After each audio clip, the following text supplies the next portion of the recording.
You ask Tiger to solve. This deals with linear equations with one unknown. The final result is y equals 7/3. Let's solve it step by step. Simplify the expression.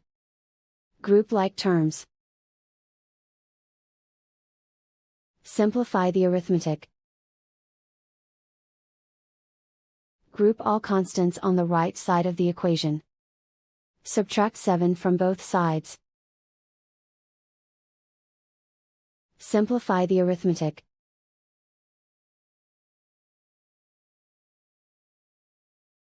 Isolate the y. Divide both sides by -3. Cancel out the negatives. Simplify the fraction. Cancel out the negatives. And so the final result is y equals 7/3.